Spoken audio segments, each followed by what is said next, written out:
நீங்கள் தனுசு ராசியாக இருந்தீங்கன்னா உங்கள் வாழ்க்கையில் இந்த 5 விஷயங்கள் அடிக்கடி நடக்குது அல்லது இது உங்களோட குணமாக இருக்குது அப்படின்னா நீங்கள் ஒரு அதிர்ஷ்டசாலி. இந்த வீடியோவோட தலைப்பே அதுதான், உங்கள் வாழ்க்கையில் யோகம் வருவதற்கான 5 அறிகுறிகள். அதை தான் இந்த வீடியோவில் பார்க்க போகிறோம். ஸோ யோகம் அப்படின்னா ரொம்ப ஒரு பெரிய பணக்கார ஒரு யோகமோ அல்லது பெரிய பெரிய மாட மாளிகை கோட கோபுரங்கள் அப்படிங்கிறதெல்லாம் இந்த இடத்துல சொல்லலை. நீங்கள் உங்களோட வாழ்க்கையில் ஒரு அமைதியான ஒரு வாழ்க்கை, நல்ல ஒரு குடும்பம், நோய் இல்லாத ஒரு வாழ்க்கை, அதாவது நல்ல உடல் நலம், பெரிய கடன் இல்லாத ஒரு நல்ல நண்பர்களோட கூடிய ஒரு நல்ல வாழ்க்கை, இதை நம்ம எல்லாருமே கனவு காணுவோம் இல்லையா? ஸோ இதைத்தான் நம்ம இந்த வீடியோவில் யோகம் அப்படிங்கிறத டிஃபைன் பண்ணுறோம். போதுமான அளவுக்கு பணம் அப்படிங்கிறது இதில் இன்க்ளூட் ஆகும். ஸோ இந்த யோகங்கள் உங்களுக்கு கிடைக்கிறதுக்கு வரக்கூடிய அந்த 5 அறிகுறிகள் உங்கள் வாழ்க்கையில் அடிக்கடி நிகழ்தான்னு பாருங்கள். இதில் முதல் அறிகுறி அப்படிங்கிறது பார்த்தீங்கன்னா சுதந்திர மனப்பான்மை. இது தனுரோட அடிப்படை காரகம். ஒவ்வொரு ராசிக்கும் ஒவ்வொரு நேச்சர் இருக்கும். இப்போ மேஷ ராசி எடுத்துட்டிங்கன்னா வேகம், ரிஷப ராசி அப்படின்னா பொறுமை, அப்படியே ஒவ்வொரு ராசிக்கும் ஒவ்வொரு அடிப்படை குணங்கள் இருக்கும். அதன் அடிப்படையில் தனுர் ராசிக்கு முதல் அடிப்படை குணம் என்ன அப்படின்னா சுதந்திர மனப்பான்மை.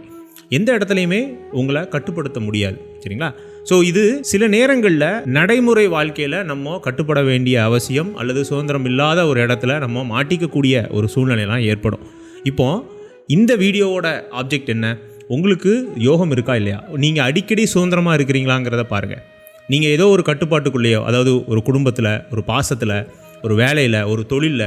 இப்போ உதாரணத்துக்கு நிறைய பேர் காலையிலேருந்து இரவு வரைக்கும் எந்திரம் மாதிரி வேலை செய்வாங்க. எதுக்கு வேலை பார்க்குறோன்னே தெரியாது. கிட்டத்தட்ட 60-65 வயசு வரைக்கும் வேலை பார்த்து ரிட்டையர்ட் ஆகி அதுக்கப்புறம் உடம்பு ஒத்துழைக்காது, மன அழுத்தம் வந்துடும். ஸோ அப்போ வாழ்க்கை வீணாக போயிடுது இல்லையா?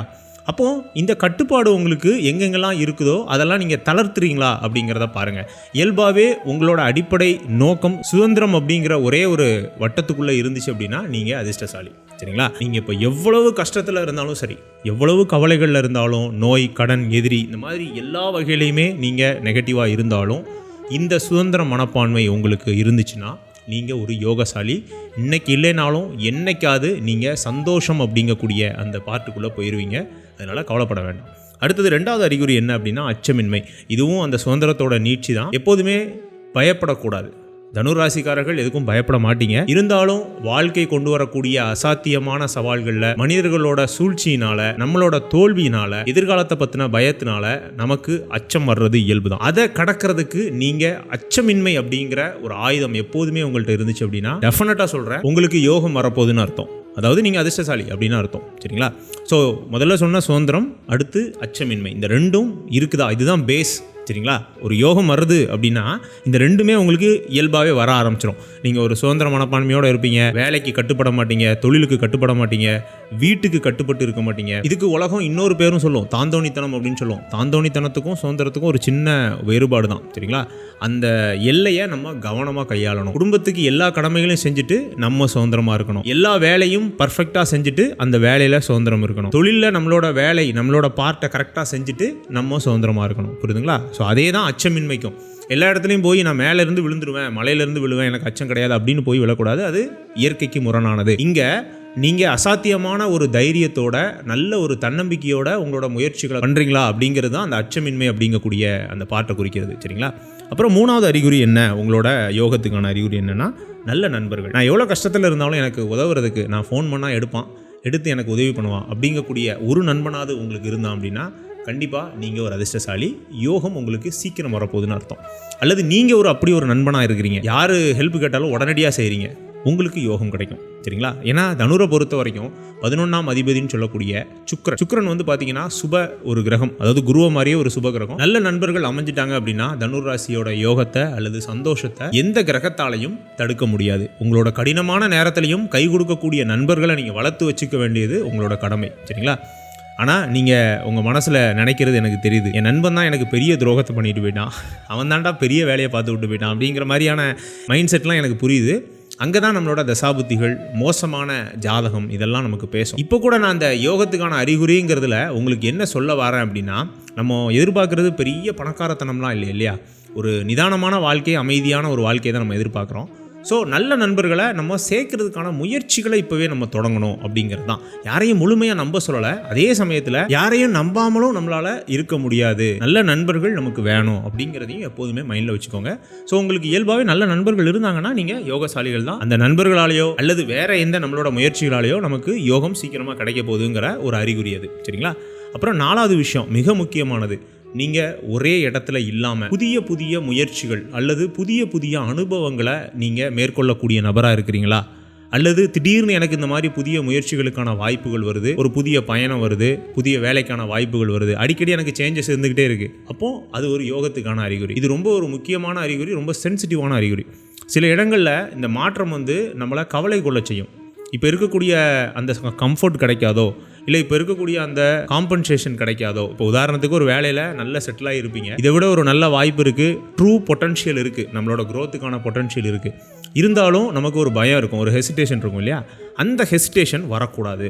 புதிய முயற்சி வந்துச்சுன்னா டெஃபினட்டாக எடுக்கிறீங்க, அந்த ஒரு மோதி பார்ப்போம் அப்படிங்கிற அந்த ஆட்டிடியூட் இருந்துச்சுன்னா அது ஒரு யோகத்துக்கான அறிகுறி. இதை நீங்கள் யூஸ் பண்ணிக்கணும், சரிங்களா? அதே மாதிரி தொழில் பண்ணுறவங்களுக்கும் அதே தான்.